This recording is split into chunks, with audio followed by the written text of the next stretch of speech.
Hello everyone.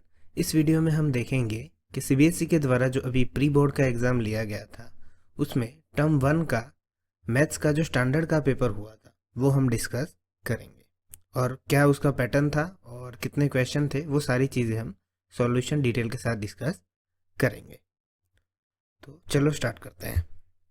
Maximum marks है उसके 40 marks का पेपर आया था आपका। क्वेश्चन 50 थे, जो कैसे थे अभी हम देखेंगे। और उसका टाइमिंग था 90 मिनट्स, 1.30 आवर्स में 90 मिनट्स उसका टोटल टाइम था। क्वेश्चन पेपर 3 सेक्शन में कंटेन था, ए, बी और सी में। सेक्शन ए में टोटल 20 क्वेश्चन थे जिनका हर एक का 1 मार्क्स था और उसमें से 60 क्वेश्चन कोई भी अटैम्प्ट करने थे। सेक्शन बी सिमिलर पैटर्न पे था, 20 क्वेश्चन टोटल थे, उसमें से आपको कोई भी 16 क्वेश्चन अटैम्प्ट करने थे।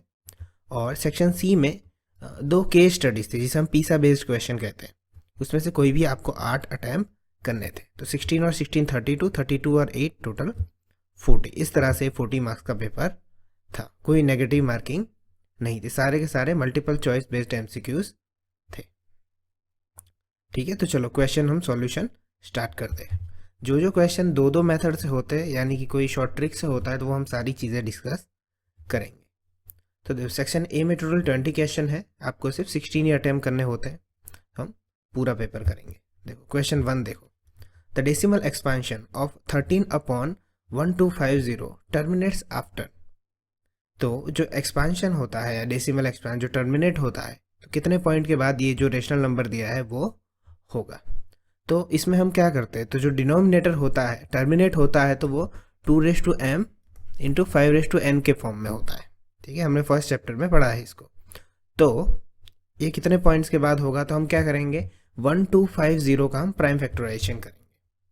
तो हमें कुछ इस तरह से मिलेगा 5⁴ इंटू 2। अब ये स्टेप कैसे आया, तो हम इस तरह से कुछ करते हैं, 1250 को हम 2 से डिवाइड करेंगे तो 625 बचेगा।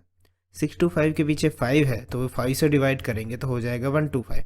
और हमें पता है कि 125 इज अ क्यूब ऑफ 5। तो इस तरह से हमने प्राइम फैक्टराइजेशन किया। तो ये जो 5 4 टाइम्स है और 2 यहाँ पे 1 पावर है उसका। तो ये जो डेसिमल एक्सपेंशन के जो क्वेश्चन होते हैं वो 2 और 5 का जो हाईएस्ट पावर होता है वही हमारा आंसर होता है। यहाँ पे 5 का पावर कितना है, 4 है। तो कितने पॉइंट्स के बाद वो टर्मिनेट्स होंगे, तो 4 प्लेसेस के बाद। हमारा आंसर है ऑप्शन सी। नेक्स्ट क्वेश्चन देखते हैं। Question number 2, the value of k for which the line 3x plus Y is equal to 3, 6x plus k y is equal to 8 does not have a solution. Third chapter का ये question है, जो table है important, जिसके अंदर से बहुत सारे एमसीक्यूज आते हैं। तो हमें नो सॉल्यूशन होने की कंडीशन क्या है हमारी, a1 upon a2 is equal to b1 upon b2 not equal to c1 upon c2। तो ये जो इक्वेशंस है उसको हम स्टैंडर्ड फॉर्म में लिख लेते हैं पहले। स्टैंडर्ड फॉर्म में मतलब a1x plus b1y plus c1 is equal to 0, फिर a2x plus b2y plus c2 is equal to 0। तो हम a1 b1 और c1 देखते हैं, तो 3 1 और -3 है।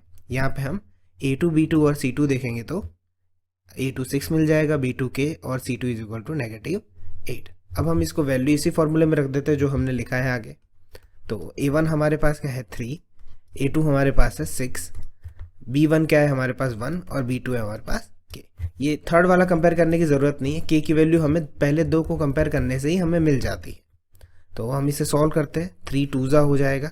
ठीक है, तो k के बराबर क्या हो जाएगा 2, हमें आंसर मिल जाएगा। तो हमारा ऑप्शन नंबर डी होगा आंसर।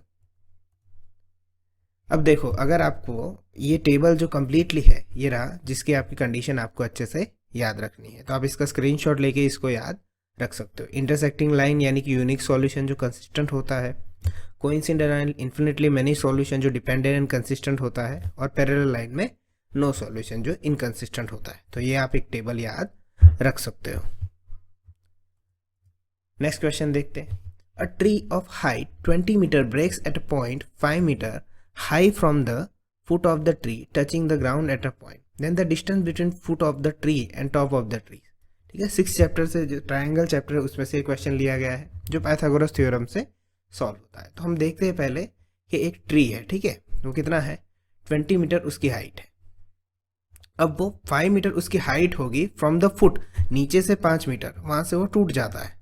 तो हम कुछ इस तरह से देख लेते हैं कि इस तरह से यहाँ से गिर गया। इसकी हाइट अब कितनी है 5 मीटर है। तो ये पूरा अगर 20 था, ये 5 मीटर यहाँ पे बचा, तो ये जो गिरा हुआ है वो कितना होगा, 15 मीटर होगा। ठीक है, अब हमें डिस्टेंस पूछा है कि उसके फुट से डिस्टेंस जो गिरा है ट्री वो कितना होगा। ठीक है, तो इसको हम अलग अलग अगर नाम दे दे, ABC नाम दे दे, ये ट्राइंगल बन जाता है हमारा। ठीक है, यहाँ पे 90 बनता है 9, बी जो है वो, तो हम पाइथागोरस थ्योरम यूज कर सकते हैं कि AC square is equal to AB square plus BC square. अब हमें इसमें हाइपोटेनियस दिया हुआ है, हाइपोटेनियस ये जो राइट एंगल के अपोजिट होता है वो होता है, तो 15 का स्क्वायर हो जाएगा। AB हमें दिया हुआ है 5 स्क्वायर एंड BC हम फाइंड कर रहे हैं, तो 15 का स्क्वायर हो जाएगा 225 इज इक्वल टू 5 का स्क्वायर हो जाएगा 25 प्लस BC स्क्वायर। तो 25 इस तरफ आएगा तो माइनस हो जाएगा, तो 225 minus 25 is equal to BC square, तो ये हो जाएगा 200 is equal to BC square. तो 200 का स्क्वायर रूट क्या होगा यहाँ पे, 2 इंटू 100 यानी कि 10√2 हो जाएगा BC। तो हमारा आंसर होगा 10√2 मीटर, जो कि है हमारा ऑप्शन बी है। Question number 4, the length of two diagonals of a rhombus are 16 centimeter and 14 centimeter. Then the length of each side of rhombus is. अब rhombus की प्रॉपर्टी क्या होती है कि all sides are equal, तो हम एक rhombus ले लेते हैं यहाँ पे ADCB या ABCD इस तरह से। तो उसमें एक जो डायगोनल है वो 16 सेंटीमीटर दिया हुआ है, दूसरा जो डायगोनल है वो 14 सेंटीमीटर दिया हुआ है। अब उसमें से हम एक ट्रायंगल निकाल लेते हैं कोई भी, तो देखो AOB करके जो ट्रायंगल है वो मैंने निकाल दिया। अब डायगोनल बाइसेक्ट ईच अदर होते हैं, जो 16 वाला है वो 2 पार्ट में डिवाइड होगा, 8 और 8, और जो 14 वाला है वो 7 और 7 में डिवाइड हो जाएगा, यानी कुछ इस तरह से ट्रायंगल हमारा निकलेगा। तो अगेन हमारा पाइथागोरस थ्योरम यहाँ पे आएगा। तो देखो इसमें हाइपोटेनियस कौन है, AB है, और AO और OB परपेंडिकुलर एंड बेस है। तो AB हमें फाइंड करना है, तो AB square is equal to 8 square plus 7 square. 8 का स्क्वायर हो जाएगा 64 प्लस 7 का स्क्वायर हो जाएगा 49, तो ये हो जाएगा 113। ओके, तो हमें AB कैसे मिलेगा, AB is equal to root 113 centimetre, जो कि हमारा आंसर है ऑप्शन सी। ईच साइड हमें मिल गई, सारे के सारे साइड इक्वल होते हैं रोम्बस में। क्वेश्चन नंबर 5 देखते हैं। A die is thrown once. What is the probability of getting prime number? तो प्राइम नंबर किसे कहते हैं, तो प्राइम नंबर यानी कि जो सिर्फ 1 के टेबल में आता हो, ठीक है, और खुद के 2 ही फैक्टर हो जिसके, जैसे कि 3 है तो 3 1 के टेबल में आता है और 3 सिर्फ खुद के टेबल में आता है, जिसके सिर्फ 2 ही फैक्टर मिले इस तरह से, तो वो प्राइम नंबर होता है। 2 से ज़्यादा नहीं, अगर 2 से ज़्यादा हो जाता है तो उसे हम कंपोजिट कहते हैं। तो डाई में टोटल पॉसिबिलिटी कितनी होती है, टोटल आउटकम 1 से लेके 6 यानी कि 6 होते हैं। अब 1 से लेके 6 में प्राइम नंबर कितने हैं, तो एक 2 है, एक 3 और एक 5 यानी कि 3 है। तो हमारी प्रोबेबिलिटी क्या होगी यहाँ पे फेवरेबल कि 3 प्राइम नंबर्स है और टोटल कितने हैं 6 है। तो इसे हम सॉल्व करेंगे तो हमारा आंसर मिलेगा 1/2। तो हमारा आंसर होगा ऑप्शन ए। क्वेश्चन नंबर 6 देखते हैं। ABC similar triangular PQR, BC is equal to 4 centimeter and QR is equal to 7 centimeter. Then area of ABC is to area of triangular PQR. ठीक है, तो ये तो सीधे सीधा स्टेटमेंट है डायरेक्टली कि अगर 2 सिमिलर ट्रायंगल होते हो तो उनके साइड का सामने क्या हो जाता है, स्क्वायर हो जाता है। ठीक है, area of ABC divided by area of triangular PQR is equal to BC by QR whole square. तो हमारे पास BC क्या है 4 एंड नीचे 7 है QR, तो दोनों का स्क्वायर हो जाएगा, तो 4 का स्क्वायर 16 और 7 का स्क्वायर हो जाएगा 49। तो हमारा ऑप्शन होगा 16:49। क्वेश्चन नंबर 7 देखते हैं। If sec theta into sine theta is equal to 0 then the value of theta is. तो देखो ऐसे क्वेश्चन में हम डायरेक्ट आंसर लिख सकते हैं, इसको हम प्रूव भी कर सकते हैं, बट इसमें थीटा की वैल्यू अगर डायरेक्ट रख दो तो आंसर हमें ईजिली मिल जाता है। तो देखो 30 रखेंगे, 45 रखेंगे या 90 रखेंगे, तो LHS is equal to RHS होना चाहिए, यानी थीटा की जगह 30 रखो तो ये भी 0 आना चाहिए और ये तो 0 already, LHS is equal to RHS होना चाहिए। तो 30 रखने से नहीं आता हमारा, 45 रखोगे तो भी नहीं आएगा, 90 रखोगे तो भी नहीं आएगा। बट अगर जैसे ही 0 रखते हो तो sec 90 sec 0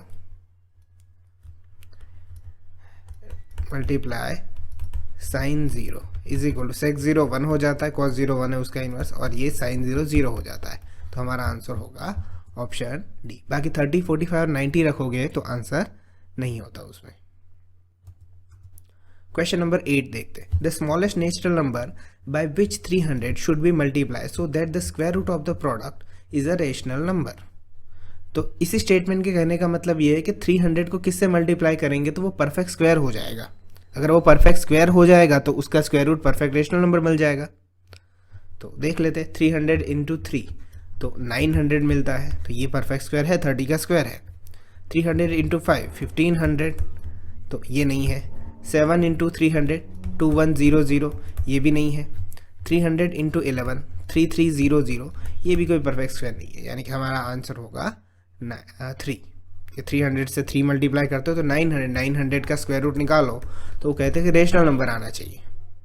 ठीक है, तो वो 30 रेशनल नंबर है। क्वेश्चन नंबर 9 देखते हैं। The line represented by 4x plus 5y is equal to 3 and 16x plus 20y is equal to 6।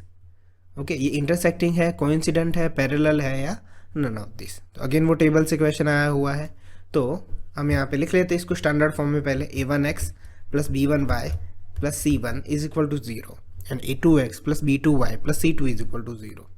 तो इसमें से हम a1 b1 c1 निकाल देंगे, इस तरह से a2 b2 और c2 निकाल देंगे। अब देखते हैं कंडीशन कौन सी अप्लाई होती है यहाँ पे।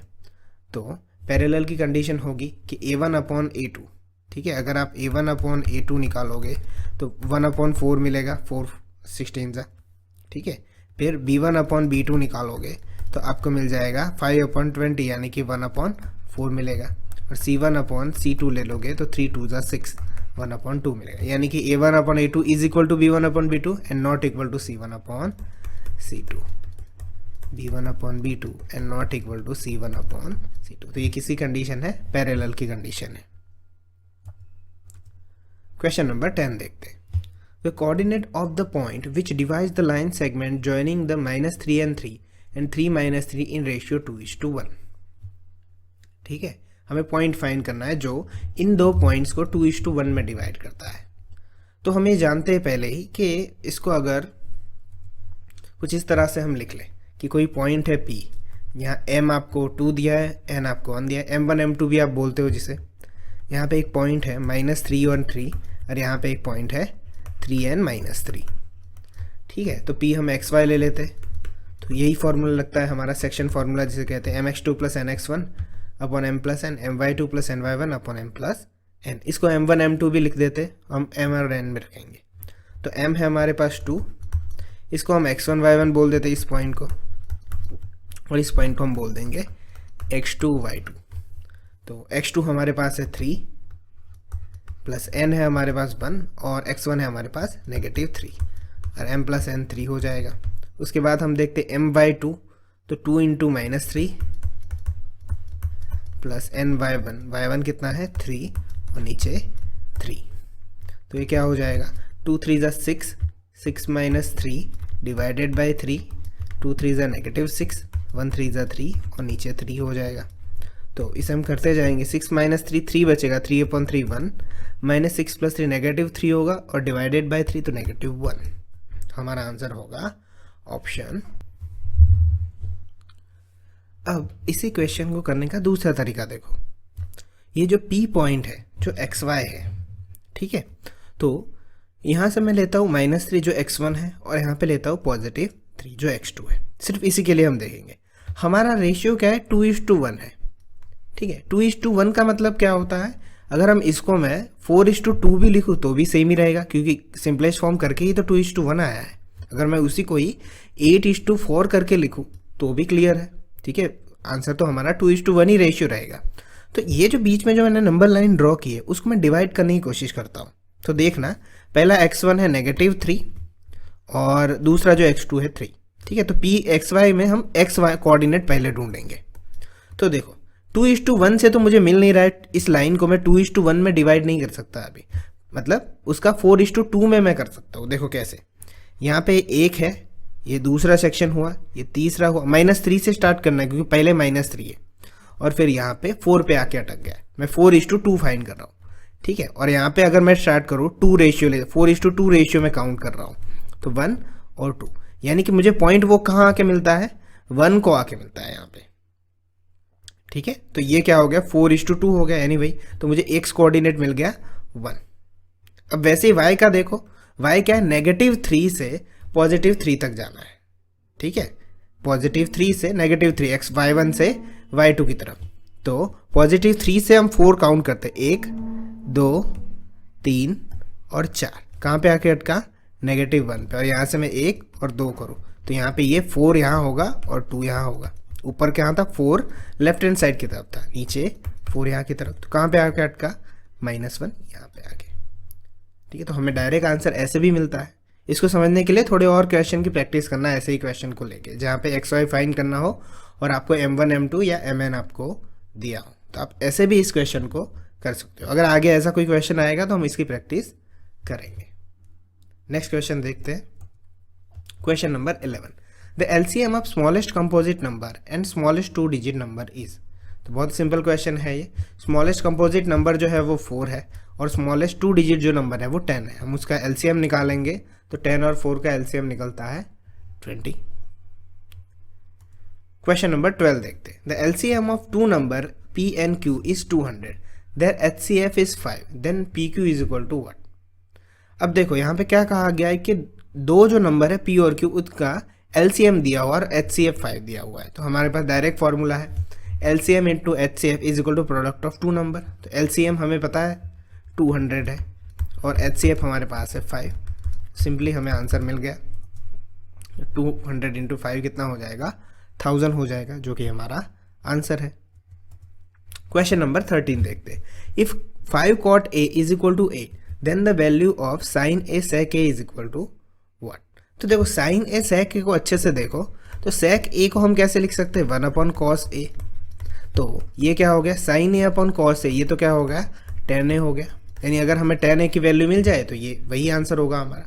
तो 5 cot A दिया हुआ है, तो cot A के बराबर क्या होगा, cot A के बराबर 8/5, और cot A जो होता है वो tan A का इन्वर्स होता है, tan का इन्वर्स cot होता है, तो 5/8। तो ये डायरेक्ट आंसर है ऑप्शन नंबर सी, जो है 5/8। क्वेश्चन नंबर 14 देखते हैं, if alpha is equal to 30, then 3 sin alpha minus 4 sin cube alpha is equal to what. तो अल्फा की वैल्यू हम रख देते हैं यहाँ पे, 3 sin अल्फा कितना होगा हमारे पास, 1/2, ठीक है। sin 30 की वैल्यू रख दी हमने, 4 इंटू यहाँ क्या होगा, 1/2 का क्यूब हो जाएगा, तो 3/2 नीचे 4/2 का क्यूब 8 हो जाएगा। तो हमारे पास 3/2 माइनस 1/2 हो जाएगा। तो इसे हम सॉल्व करेंगे तो 2/2 इज इक्वल टू कितना आंसर आएगा, 1 आंसर आएगा। तो हमारा आंसर है ऑप्शन बी। क्वेश्चन नंबर 15 देखते हैं, the circumference of a circle that can be inscribed in a circle of side 14 centimetre is. तो सर्कल जो है किस में इंस्क्राइब है, स्क्वायर के अंदर।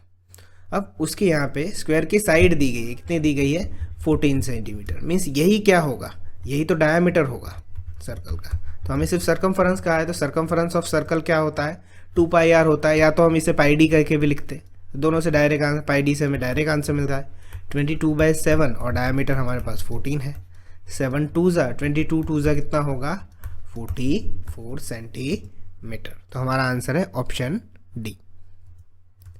क्वेश्चन नंबर 16 देखते हैं, in triangular ABC DE parallel BC, find the value of x if AD is equal to x, DB is equal to x+1, AE is equal to 3 centimetre and EC is equal to 5 centimetre. तो यहाँ basic proportionality theorem का direct use हो जाएगा, AD/DB is equal to AE/EC। तो इसको हम लिख लेते हैं, AD हमारे पास x है और ये x+1 इज इक्वल टू 3/5। तो अगर हम इसे सॉल्व करते जाए तो 5x is equal to 3x plus 3 into x 3x, और 3 1 जा 3, इस तरह से 3x प्लस 3, सारे x हम एक तरफ ले जाते हैं, 3x इस तरफ आएगा तो माइनस हो जाएगा, इज इक्वल टू 3। 5x में से 3x जाएंगे तो 2x is equal to 3, then x is equal to 3/2। तो 3/2, तो हमारा आंसर होगा 1.5। इसे हम इस तरह से डिवाइड करेंगे, 2 1 जा 2, 10.25 ज़ा 10।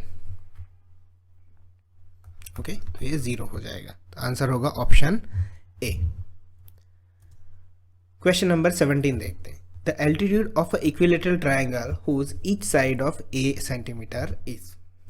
एल्टीट्यूड फाइंड करना है, यानी हाइट ऑफ इक्विलेटरल ट्राइंगल। तो हम पहले इक्विलेटरल ट्राइंगल देख लेते हैं। तो देखो, सारी साइड हमने ए ले ली है। अब इक्विलेटरल ट्राइंगल में एल्टीट्यूड कहो, मीडियन कहो, वो सारे एक ही होते हैं। तो अगर मैं इस पॉइंट को यहाँ नाम दे देता हूँ ए, बी और सी, हमें ए सी फाइंड करना है, ठीक है। एल्टीट्यूड यानी कि वो 90 बनाता है। तो बीच में जो सी पॉइंट है, पूरी साइड अगर ए है तो बी सी क्या हो जाएगा, हाफ हो जाएगा। तो हम पाइथागोरस थ्योरम से लिख लेते हैं इसको कि A B square is equal to A C square plus B C square.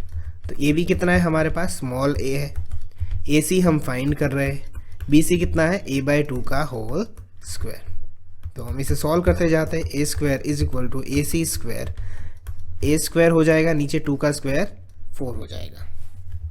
तो यहाँ पे हम इसे लिख लेते हैं ऐसे, प्लस माइनस हो जाएगा a square by 4 is equal to A C square. तो 4a square minus a square 3a square हो जाएगा, और नीचे 4 is equal to A C square. तो अगर सिर्फ ए सी की वैल्यू हमें निकालनी है, ठीक है, तो ये क्या हो जाएगा, √3, नीचे 4 का स्क्वायर हो जाएगा 2 और ए स्क्वायर का ए। तो हमारा आंसर होगा √3/2 ए सेंटीमीटर। ये फॉर्मूला डायरेक्ट याद रख लो, इसके ऊपर से क्वेश्चन बनते हैं, तो आपको डायरेक्ट ये फॉर्मूला काम आएगा। इक्विलेटरल ट्राइंगल की हाइट का फॉर्मूला क्या है, √3/2 ए सेंटीमीटर। क्वेश्चन नंबर 18 देखते हैं। The value of sine square 60 minus 1/cosec square 30 is. तो हम डायरेक्ट वैल्यू रखते हैं इसकी, साइन स्क्वायर 60, तो उसकी वैल्यू है हमारे पास √3/2 का whole square minus 1/cosec square 30, यानी वो इन्वर्स हो जाएगा, तो साइन स्क्वायर 30 हो जाएगा। तो √3 3 हो जाएगा स्क्वायर, और 2 का 4, साइन स्क्वायर 30, तो साइन 30 होता है 1/2, तो साइन स्क्वायर है तो 1/2 का स्क्वायर हो जाएगा 4। तो 3 - 1 2 हो जाएगा, नीचे 4 इज इक्वल टू 1/2 आंसर होगा हमारा ऑप्शन नंबर बी। क्वेश्चन 19 देखते हैं। The pair of linear equation 2x + 3y is equal to 9 and 4x + 6y is equal to 18, वो उसमें कौन सी कंडीशन वेरीफाई होगी। तो हम इसे पहले स्टैंडर्ड फॉर्म में लिख लेंगे, a1x + b1y + c1, a2x + b2y + c2 is equal to 0। तो a1 b1 c1 हमारे पास 2 3 - 9 है, एंड a2 b2 c2 हमारे पास 4 6 और -18। तो हम इसे देखते हैं कौन सी कंडीशन होगी यहाँ पे, कंसिस्टेंट एंड डिपेंडेंट होती है, ठीक है। कंसिस्टेंट एंड डिपेंडेंट यानी कि a1/a2 है हमारे पास 1/2, ठीक है, 2/4 हो जाएगा 1/2, और b1/b2 है 1/2, वो भी 3/6 हो जाएगा, और c1/c2 है हमारे पास, c1/c2 है हमारे पास, वो भी 1/2, यानी सारे a1/a2 इज इक्वल टू b1/b2 इज इक्वल टू c1/c2, alls are equal, means it's a consistent and dependent. Question number 20 देखते हैं। All the kings are removed from a well shuffled deck of 52 cards. सारे जो किंग्स के जो कार्ड है वो निकाल दिए गए 52 कार्ड में से। तो टोटल 52 होते हैं, किंग कितने होते हैं, 4 कार्ड होते हैं उसके, उसमें से 4 रिमूव कर दो, कितने बचे होंगे, 48। अब रिमेनिंग है उसमें से probability of getting red card. तो देखो अच्छे समझते हैं इसको कि टोटल कार्ड है 52, रिमेनिंग बचे कितने आफ्टर रिमूविंग किंग, किंग के 4 पन्ने निकालने के बाद 48 बचे। अब टोटल रेड कार्ड कितने होते हैं 52 में से, 26 होते हैं, आधे रेड होते हैं आधे ब्लैक होते हैं। पर उसमें से जो किंग के जो रिमूव किए सारे के सारे कार्ड, उसमें 2 रेड और 2 ब्लैक चले गए। तो 2 रेड चले गए तो बचे कितने होंगे, रेड 24 बचे होंगे। वो हमारा फेवरेबल आउटकम है जिसकी हमें प्रोबेबिलिटी फाइंड करनी है। तो probability for getting a red card, तो 24 जो है वो बचे हुए रेड कार्ड है, और टोटल कितने बचे हैं हमारे पास 48। तो 24/48 कितना हो जाएगा, 1/2 हो जाएगा। तो हमारा आंसर है ऑप्शन बी। नाउ हम सेक्शन बी पे question number 21। 3 bells toll at intervals of 9, 12, 15 minutes respectively. If they start tolling together, after what time will they next toll together? तो ऐसे क्वेश्चन में हम क्या करते हैं, 9, 12 और 15 से बेल्स होते हैं या ट्रैफिक लाइट्स वगैरह होते हैं, हम डायरेक्टली उनका एलसीएम निकाल देते हैं तो हमें आंसर मिल जाता है। 9, 12 और 15 का आप एलसीएम निकालोगे तो मिलेगा आपको 180 minutes. Question number 22. One equation of pair of dependent linear equation is 8x minus 6y is equal to negative 18. Then second equation can be. तो हमारे पास 4 ऑप्शन है। तो डिपेंडेंट की जो कंडीशन है हमारे पास वो क्या है, a1 upon a2 is equal to b1 upon b2 is equal to c1 upon c2। तो a1 हमारे पास 8 है, a2 हमारे पास, अगर मैं पहला इक्वेशन लूँ तो 8 अपॉन 8 क्या हो जाएगा, 1 हो जाएगा। b1 देखो तो नेगेटिव 6 है और b2 क्या है, वो भी नेगेटिव 6 है, तो 1 हो जाएगा, वो भी डिवाइड करेंगे तो। और c1 अपॉन c2 देखते हो तो नेगेटिव 18 अपॉन 18, अगर वो इस तरफ ले जाएंगे c1 में तो भी साइन में कोई फर्क नहीं पड़ेगा, तो दोनों इसी तरफ रहने देते हैं। नेगेटिव 18 डिवाइडेड बाय 18 तो -1 हो जाएगा which is not equal to, तो ये डिपेंडेंट की लीनियर कंडीशन नहीं है। सेकंड देखो तो 8 अपॉन 4 तो वो होगा 2। देन -6 अपॉन -3 तो वो हो जाएगा 2, वो भी सही है। -18 अपॉन -9 तो वो भी हो जाएगा 2। तो हमारा आंसर है ऑप्शन बी, जो a1 upon a2 is equal to b1 upon b2 is equal to c1 upon c2 prove होता है। एक सी वाला ऑप्शन चेक कर लेते हैं। देखो 8 अपॉन 4 क्या हो जाएगा 2, देन -6 अपॉन 6 तो -1 हो जाता है, तो यहीं से कैंसिल हो जाता है, तो ये कंडीशन सेटिस्फाई नहीं करता है। क्वेश्चन नंबर 23 देखते हैं। Sine square A minus cos 4a, ठीक है, sine raise to 4a minus cos raise to 4a। तो इसे अगर हम देखा जाए तो हम इसे ऐसे लिख सकते हैं, sine square A minus cos square A into sine square A plus cos square A, ठीक है। तो हम A raise to 4 minus B raise to 4 को कुछ इस तरह से लिखते थे, वैसे ही लिखा मैंने। अब sine square plus cos square A क्या हो जाएगा, 1 हो जाएगा। और sine square A minus cos square A को मैं कैसे लिख सकता हूँ, दोनों में से किसी एक को साइन में कन्वर्ट कर देता हूँ या तो कॉस में। तो मैं साइन स्क्वायर ए है और यहाँ पे कॉस स्क्वायर ए है, तो मैं कॉस स्क्वायर ए को साइन स्क्वायर में कन्वर्ट करता हूँ। तो sign square A minus cos square A को मैं कुछ इस तरह से लिख सकता हूँ, 1 माइनस साइन स्क्वायर ए, ठीक है। तो क्या हो जाएगा, ये माइनस माइनस प्लस हो जाएगा ये, तो sign square A plus sign square ए कितना हो जाएगा, 2 साइन स्क्वायर ए और -1। तो हमारा आंसर है option A, 2 sine square A -1। Question number 24 देखते हैं।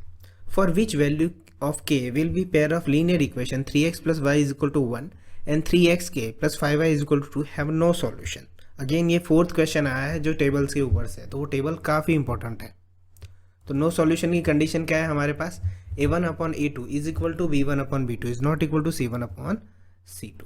तो हम a1 की वैल्यू निकालते हैं। हम यहाँ पे a1 है हमारे पास 3, a2 है हमारे पास 3k, b1 है हमारे पास 1 और b2 है हमारे पास 5।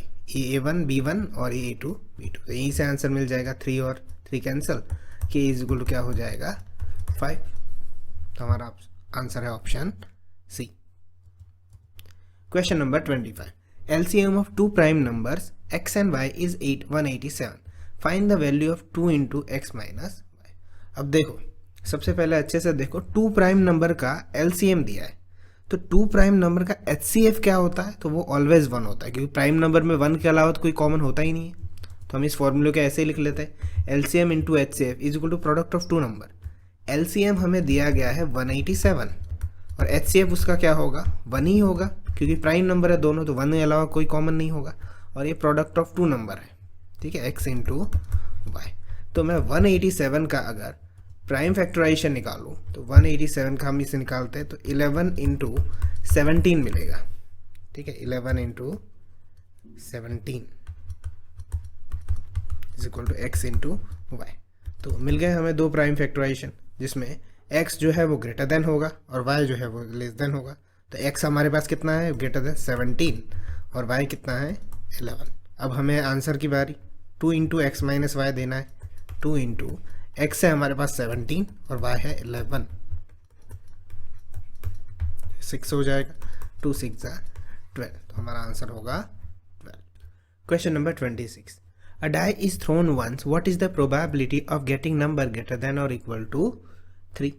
तो हम जानते हैं कि डाई थ्रो करते तो टोटल आउटकम मिलते हैं 1 2 3 4 5 6। अब यहाँ पे ग्रेटर देन और इक्वल टू 3 का, यानी कि 3 उसमें काउंट होगा, तो फेवरेबल आउटकम रहेंगे हमारे 3 और 3 से जो बड़े नंबर है वो। तो टोटल कितने हैं, 4 है, 3 4 और 5 और 6 4 नंबर है। तो प्रोबेबिलिटी क्या होगी, 4/6 विच मीन्स 2/3। तो हमारा आंसर होगा option A. Question number 27। Two coins are tossed simultaneously, then the probability of getting both the heads or tails is। तो 2 coins है, उसमें टोटल आउटकम कितने होते, head head, tail tail, head tail और tail head, total 4 होते। अब हमें क्या कहता है, या तो वो दोनों हेड्स या तो टेल्स, और कहा है तो हमारे पास टोटल आउटकम कितने होते, 2 बनते। तो हमारे पास प्रोबेबिलिटी क्या होगी, 2/4 विच मीन्स 1/2। तो हमारा आंसर होगा ऑप्शन बी। 28 देखते, the value of 5 10 square X minus 5 sec square X. तो हमें पता है आइडेंटिटी कि sec square X minus 10 square X is equal to क्या होता है, 1 होता है। Sec square X minus 10 square X is equal to 1। तो हमें यहाँ पे दिया गया है 5 10 स्क्वायर एक्स, जो कॉमन निकाल देता हूँ मैं, माइनस सेक्स स्क्वायर एक्स। तो अगर इसको इसी तरह से लिखा जाएगा उल्टा करके, तो ये क्या हो जाएगा, 5 इंटू -1 हो जाएगा। आइडेंटिटी वही है, 1 ही है, पर उसे रिवर्स में लिखा है, सेक्स को नेगेटिव का है और 10 को पॉजिटिव का है। इसे 5 इंटू 1 क्या हो जाएगा, -5। हमारा आंसर होगा -5। ये हमारी आइडेंटिटी है, sec square X minus 10 square X is equal to 1। Question number 29। The distance of the point -4 -3 from the origin, origin means जो 0 0 पॉइंट हम लेते हैं वो, उसका डिस्टेंस कितना होगा। तो हमारे पास फॉर्मूला है x2 - x1 square plus y2 - y1 square. ठीक है, हम उसे x1 y1 किसी को भी ले सकते हैं। तो हम यहाँ पे ले लेते हैं -4 -0 whole square plus -3 -0 whole square. तो क्या हो जाएगा, ये 4 का स्क्वायर 16 हो जाएगा और 3 का 9, तो ये क्या हो जाएगा, √25 इज इक्वल टू क्या हो जाएगा, 5। तो आंसर होगा option C. Question 30। Diagonals of trapezium ABCD with AB parallel DC intersect at each other O. If AB is equal to 2CD, then area of AOB is to area of COD. Again वो उसी के ऊपर से question है जो area of triangle और side का square का जो फॉर्मूला है 6 चैप्टर में से, उसी के ऊपर। तो देखो ये दोनों ट्राइंगल देखो, AOB और COD, ठीक है, ये दोनों ही क्या होंगे, सिमिलर ट्राइंगल होंगे। हम डायरेक्टली उसके फॉर्मूले से हम लगा सकते हैं इसको कि area of AOB, area of triangular AOB divided by area of triangular COD is equal to क्या होगा। तो हम डायरेक्टली लिख सकते हैं इसको, AOB में से AB ले लेते हैं और उसमें CD होल स्क्वायर। ठीक है, तो AB divided by CD already दिया हुआ है हमें, 2:1 है। ठीक है, यहाँ से CD जो है वो डिनोमिनेटर हो गया, दोनों का स्क्वायर, 2 का स्क्वायर क्या हो जाएगा। तो हमारा आंसर हो जाएगा area of triangular AOB divided by area of COD is equal to 4:1। Question number 31। What is the solution of the pair of 2x - y is equal to 6 x + 5 is equal to 9। तो देखो ऐसे question में तो हम direct option से ही answer उठाते। ये सी में देखो 1 और 2 रखो, ये सेकंड वाला इक्वेशन देखो, सी से हम स्टार्ट करते हैं। 1 + 2 कितना होता है, 3, तो वो ऑप्शन ही नहीं होगा हमारे पास। ठीक है, डी देखो -2 + 3 क्या होगा, तो 1 हो जाएगा, 1 इज इक्वल टू 9 पॉसिबल नहीं है, डी भी कैंसिल। 5 + 4 हाँ 9 होता है, 4 + 5 9 होता है। तो एक इक्वेशन सेटिस्फाई हो गया यहाँ पे दोनों वैल्यू से। अब ये सेकंड वाले पे पुट कर लिया था, उसे छोड़ दो। अब दूसरा वाला देखो क्या उसमें भी सेटिस्फाई करता है। तो 2 4 जा कितना होता है, x की जगह 4 रखो, 8 और y 5 है इज इक्वल टू सामने 6 है, तो 8 - 5 3 होगा इज इक्वल टू 6। ये पॉसिबल नहीं है, तो हमारा आंसर बी होगा। ठीक है, उसकी जगह रख के देख लो, 2 5 जा 10, 10 - 4 इज इक्वल टू 6। ठीक है, तो ऐसे क्वेश्चन को सॉल्व नहीं करते, डायरेक्ट ही पुट कर देते हैं वैल्यू, तो आपका आंसर मिल जाएगा। Question number 32। 1 - 10 square 45 divided by 1 + 10 square 45। तो 1 - 10 45 की वैल्यू है 1 और नीचे 1 + 1, तो क्या हो जाएगा 1 - 1 डिवाइडेड बाय 2, तो 0/2 क्या हो जाएगा, 0 हो जाएगा। 33। Prime factorization of 11 into 13 plus 13। तो देखो दोनों में से 13 कॉमन निकलेगा, तो 13 को बाहर निकालो तो अंदर क्या बचेगा 11 प्लस 1, तो 13 इंटू 12 हो जाएगा। 12 को हम कैसे लिख सकते हैं, 4 3 ज़ा, तो 13 को 4 को हम 2 स्क्वायर लिख सकते हैं और इंटू 3। देख लो ऑप्शन हमारा 2 square into 3 into 13, option A होगा। Question number 34। A man goes 10 metre due to east and 24 metre due to north, find the distance from the starting point. तो इस क्वेश्चन को हम समझते हैं कि पहले जो है वो 10 मीटर ईस्ट की तरफ गए, 10 मीटर ईस्ट, उसके बाद 24 मीटर नॉर्थ की तरफ, तो वो डिस्टेंस होगा जो दोनों के बीच का वो कितना होगा। तो अगेन ये पाइथागोरस थ्योरम है, ठीक है। तो हम इसे कैसे लिख सकते हैं कि जो इसको ए बी सी नाम दे देते हैं अच्छे से, ठीक है, ए बी और सी। बी जो है वो राइट ट्राइंगल में है, तो A C square is equal to A B square plus B C square. तो ए सी हमें नहीं पता है, ए बी कितना है 24 और बी सी कितना है 10 का होल स्क्वायर। तो 24 का स्क्वायर हो जाएगा 576 प्लस 10 का स्क्वायर हो जाएगा 100, तो ये हो जाएगा 676 ए सी स्क्वायर। तो ए सी कितना हो जाएगा स्क्वायर रूट उसका 26 metre. Question number 35. The coordinate of point view divides the line segment joining the points -4 -1 and 8 5 is 7 3. What is the ratio divide the line internally? तो देखो यहाँ पे 4 और -3 पॉइंट है एंड 8 5 है जो कि डिवाइड कर रहा है पॉइंट वो 7 3 है। तो हम इसी फॉर्मूले से जाएंगे और हमारे पास लाइन भी है यहाँ पे कि डिवाइड करता है वो पॉइंट कौन है 7 3 है, और पहला जो पॉइंट है वो 4 -3 है और जो है वो 8 और 5 है, ठीक है। पहले हम इससे देख लेते हैं कि रेशियो कौन सा होगा। 7 और 3 दिया हुआ है, तो m हमें नहीं पता है, x2 हमें पता है, x1 y1 इसे ले लेंगे हम और इसे ले लेंगे x2 y2। 8 प्लस n हमें नहीं पता है, x1 होगा 4 और नीचे हो जाएगा दोनों का m प्लस n। तो एक ही से आंसर मिल जाएगा, दूसरा कंपेयर करने की ज़रूरत भी नहीं है, ठीक है। तो 7 के बराबर 8m प्लस 4n और नीचे m प्लस n, तो क्या हो जाएगा आगे 7m plus 7n is equal to 8m plus 4n। सारे हम एक तरफ लेते हैं, तो 8m माइनस 7n क्या हो जाएगा 1m और 7 माइनस 4n कितना हो जाएगा 3n। तो m अपॉन n क्या होगा यहाँ पे 3/1, तो हमारा आंसर हो जाएगा ऑप्शन सी। अब इसी क्वेश्चन को हम दोबारा किसी तरीके से कर सकते हैं क्या, तो देखो काफ़ी इजीली हो जाता है ये क्वेश्चन अच्छे से कि x कोऑर्डिनेट लो, 4 से लेके कहाँ तक जाना है 8 तक जाना है, 5 6 7 और 8, बीच का पॉइंट कौन सा है 7 पे आके रुकता है, यहाँ पे इसकी बात कर रहा हूँ मैं। तो देखो ये कितना है 1 2 और 3 और 7 से 8 के बीच का कितना डिस्टेंस है 1, आ गया डायरेक्ट आंसर 3:1। इतना भी नहीं करना था हमें, हम सिमिलरली चेक कर सकते हैं -3 से 5 में भी। तो देखो -3 -2 -1 0 1 2 3 4 और 5, तो देखो ध्यान से, ठीक है, वो कहाँ पे आके रुकता है 3 पे। तो 1 2 3 4 5 और 6 कितना हुआ 6, और 3 से 5 का डिस्टेंस कितना है 2 है, ठीक है, डायरेक्ट डिस्टेंस से निकालने की बात चल रही है। तो 6 और 2 का रेशियो क्या होता है 3:1, ठीक है, तो यही हमारा आंसर है। तो आप ऐसे भी इस क्वेश्चन को देख सकते हो अलग अलग पर्सपेक्टिव से, तो ये आंसर निकालने में आसानी होगी, शॉर्ट ट्रिक हो जाएगा। Next question number 36। The area of quadrant of a circle with radius 7 centimetre is.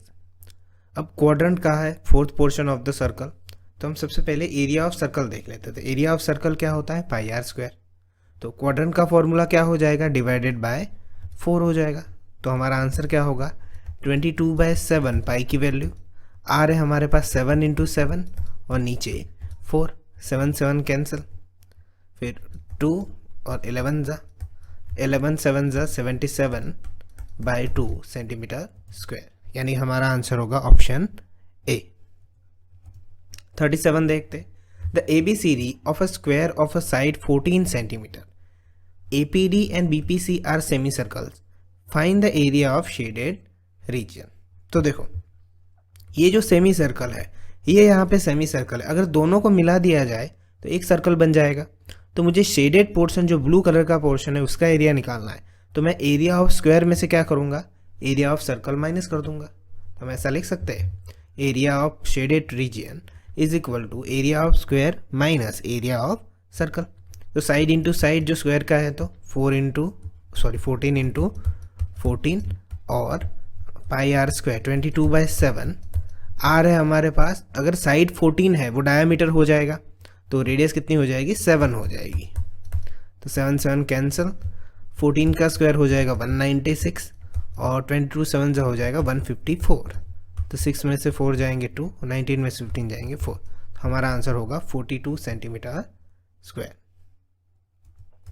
Question number 38, if -1 is a zero of polynomial x² - 7x - 8 then other zero is. ठीक है, तो ये तो बहुत सिंपल है, हम डायरेक्ट वैल्यू रख देते हैं x की जगह पे। अगर इक्वेशन 0 हो गया तो वो हमारा आंसर होगा। तो 7 का स्क्वायर 49 माइनस 7 7 49। ठीक है, तो वो तो 0 नहीं होगा, -8 बच जाएगा। x की जगह 8 रखो, p of 8 square minus 7 into 8 minus 8। तो 8 का स्क्वायर हो जाएगा 64 माइनस 56 माइनस 8, तो हो जाएगा 64 माइनस 64, इट्स बिकम अ 0। तो हमारा आंसर होगा option B. Question number 39, the perimeter and area of circle are numerically equal, what is the radius of a circle. तो पेरीमीटर यानी कि सर्कमफरेंस ऑफ सर्कल होता है 2πr और एरिया ऑफ सर्कल जो πr स्क्वायर होता है, दोनों ही इक्वल दिया है। तो रेडियस कितना होगा, तो देखो पाई पाई कैंसिल हो जाएगा, एक रेडियस यहाँ से कैंसिल हो जाएगा, तो 2 इज इक्वल टू r बचेगा। तो रेडियस कितना होगा, 2 यूनिट हो जाएगा। Question number 40, the number of solutions of the pair of linear equation 3x - 5y is equal to -1 6x - y is equal to 7 is. तो अगेन ये टेबल पे के ऊपर से क्वेश्चन है। ठीक है, तो हमें डायरेक्टली दिख जाएगा a1/a2 3/6 क्या होता है 1/2 विच इज b1 और b2, तो 5/1 है, -5 एंड माइनस कैंसिल हो जाए, तो ये नॉट इक्वल टू आ रहा है, यानी कि यही कंडीशन।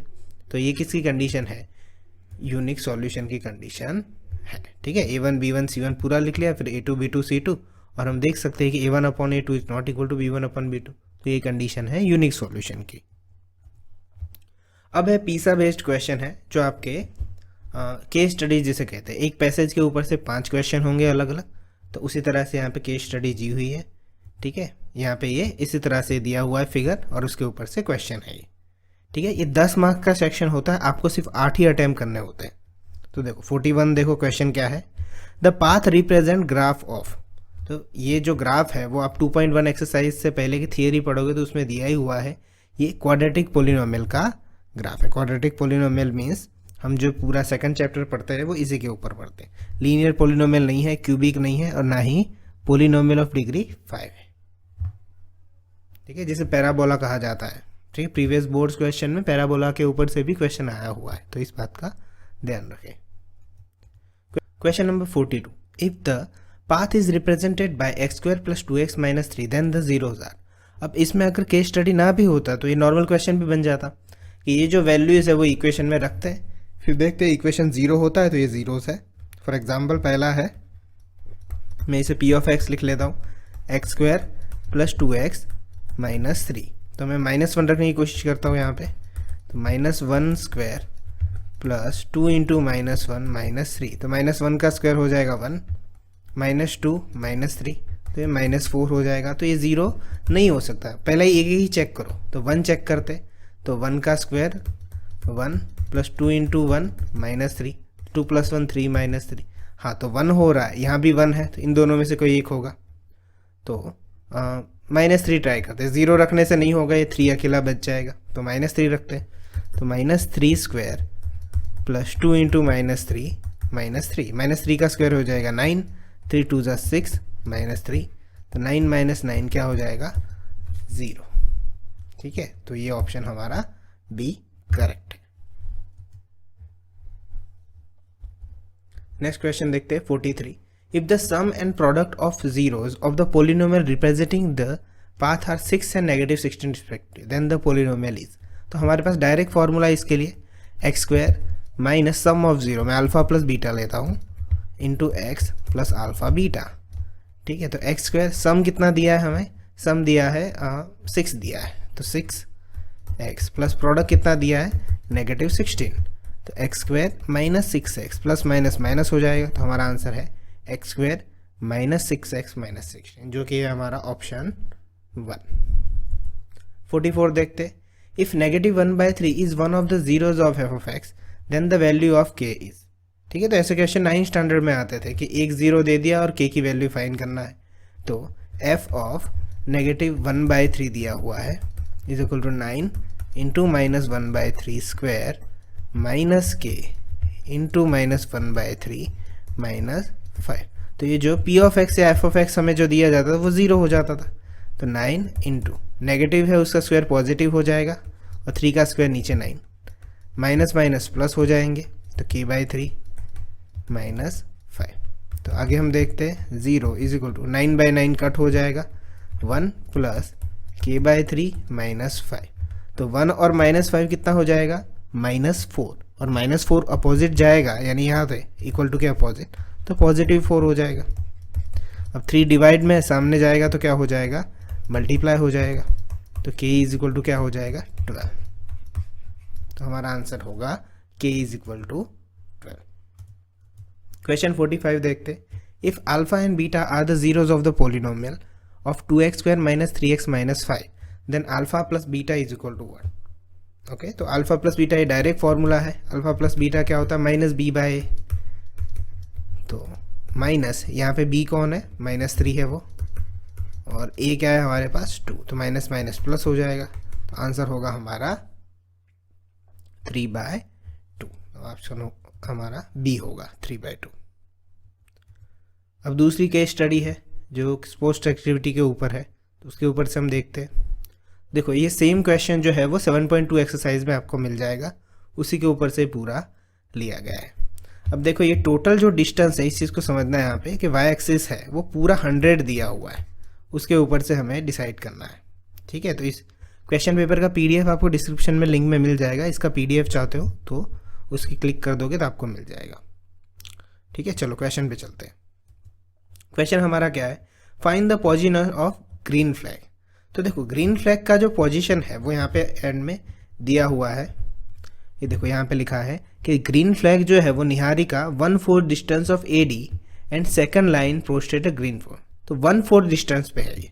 तो देखो ये कैसे होता है कि यहाँ पे एक्स एक्सिस पे 2 है ग्रीन फ्लैग और ये 1/4 डिस्टेंस, टोटल 100 कितना है, सॉरी टोटल डिस्टेंस कितना है 100 है।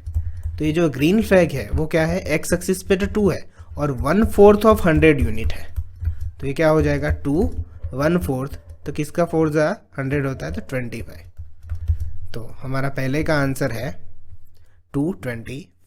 सिमिलरली जो ये रेड फ्लैग है वो 8 और 1/5 डिस्टेंस पे, आप क्वेश्चन प्रीवियस पढ़ोगे तो वो क्या है फिर 1/5 डिस्टेंस पे, तो क्या हो जाएगा इसका आंसर 820, ऐसे 1/5 इंटू 100, तो ये 20 कैंसिल हो जाएगा इस तरह से, तो 820 आंसर हो जाएगा। ठीक है, इसका अगर आपको यहाँ पे जूम करके ना दिखता हो तो इसका पीडीएफ आपको डिस्क्रिप्शन में मिल जाएगा, उससे आप क्वेश्चन देख सकते हो। क्वेश्चन नंबर 48 देखते हैं, what is the distance between 2 flag. ये बेटा क्या था 2 और 25 था, ये क्या है 8 और 20। ओके, तो इसका डिस्टेंस निकालते हैं हम, तो क्या होगा 8 minus 2 square plus 25 minus 20 square, तो ये क्या हो जाएगा 36। 8 माइनस 2 6 का स्क्वायर, 25 माइनस 25 का स्क्वायर 25, तो ये क्या हो जाएगा 11 और 61, हमारा आंसर हो जाएगा √61 units. Question number 49, if Reshmi has to post a blue flag exactly half way between, blue flag है जो उसने बीच में रखा है कहीं पे, तो उसके कोऑर्डिनेट्स कितने होंगे, कहाँ पे होंगे, तो बेटा सिंपली मिड पॉइंट निकालना है। ग्रीन फ्लैग का है 225, इसका है 8 और 20, तो इनका मिड पॉइंट, तो कहा है 8 + 2 कितना होगा 10, 10/2 कितना होगा 5 हो जाएगा। फिर 25 और 20 कितने होंगे 45, और 45/2 कितना हो जाएगा 22.5 5, मिड पॉइंट निकालना था, x1 plus x2 divided 2 and y1 plus y2 divided 2। तो हमारा आंसर होगा 522.5। अब क्वेश्चन नंबर 5 देखते हैं, ये मोस्ट इंपॉर्टेंट क्वेश्चन था, ठीक है। तो ये क्वेश्चन देखना अच्छे से। If you want a post a flag 1/4 distance from the green flag, इसे अच्छे से देखना इस क्वेश्चन को, कि एक तरफ यहाँ पे ग्रीन था जो हम ले लेते 225 है, और एक तरफ यहाँ पे रेड था जो कितना है 8 और 20। अब ये पूछ रहे हैं यहाँ पे कि 1/4 distance from the green flag, इसे अच्छे से देखना, यहाँ से डिस्टेंस उनका 1/4 हो, कहाँ पे, यहाँ पे कहीं पे बीच में, इसको मैं नाम दे देता हूँ P, ठीक है। तो where should you post the flag, हमें ये 1/4 में लिखना है। अब यहाँ पे बच्चे गलती क्या कर देते हैं, इसको m ले लेते हैं और इसको m1 m2 ले लेते हैं, m1 1 हो जाएगा, m2 4 हो जाएगा। नहीं, ये जो डिस्टेंस है वो 1/4 है, यानी समझना इसे अच्छे से कि ये 1/4 है, तो 4th में से 1 डिस्टेंस है, तो बचा हुआ डिस्टेंस कितना होगा, 3 होगा, ठीक है। ये भी तो 3/4 हो जाएगा ना, तो ये डिस्टेंस 1 है और ये कितना है 3 है। तो ये हो गया हमारा रेशियो जो हम निकालते हैं, ये हो जाएगा आपका m और ये हो जाएगा आपका n, या m1 m2 आप जो लिखते हो। अब हमें फॉर्मूला पता है, m1 x2 plus m2 x1 divided by m plus n, m y2 plus n y1 divided by m plus n, उससे भी आप निकाल सकते हो, ठीक है। तो मैं यहाँ पे मैं लिख लेता हूँ xy is equal to mx2 plus nx1 upon m plus n and my2 plus ny1 divided by m plus n। तो चलो इसे लिख लेते हैं हम। m क्या है 1, x2 है 8, n है हमारे पास 3, x1 है 2 और नीचे हो जाएगा 4। उसके बाद m है हमारे पास 1 और y2 है हमारे पास 20, ओके, और n है हमारे पास 3, y1 है हमारे पास 25 और नीचे 4 हो जाएगा। तो 8, 3 2 6, 6 और 8 हो जाएंगे 14/4 और 20 प्लस 25 3 75, नीचे 4 हो जाएगा। तो 14/4 हम करेंगे, पॉइंट में होगा वो 4 3 12, 20 3.5। तो ऑप्शन ए देखो 3.5 कहाँ कहाँ है, एक ही तरफ है, तो यही आंसर हमें टिक कर देना है। हालांकि हम करेंगे पूरा अभी, बट अगर एक ही ऑप्शन है 3.5 वाला तो वही टिक कर दो, टाइम सेव हो जाएगा आपका। 75 में 20 प्लस करो तो 85 95 हो जाएंगे। 95 डिवाइडेड 4 करो, 4 2 8, 4 3 12, 4 7 28 और 4 5 23.75। यहाँ पे सिर्फ 7 करके रिमेनिंग छोड़ दिया है, तो हमारा आंसर होगा ऑप्शन ए 23.7, ठीक है। तो इसमें मिस्टेक कहाँ होती है, आप 1/4 को 1 को m मान लेते हो और n को 4 मान लेते हो। 1 और 3 है ये पूरा डिस्टेंस, ठीक है। तो ये पूरा पेपर था जो सीबीएसई के द्वारा जवाहर नवोदय में स्टैंडर्ड के लिए लिया गया था। अभी नेक्स्ट वीडियो आएगी बेसिक के लिए, सो स्टे ट्यून्ड, मिलते हैं नेक्स्ट वीडियो में, तब तक के लिए बाय।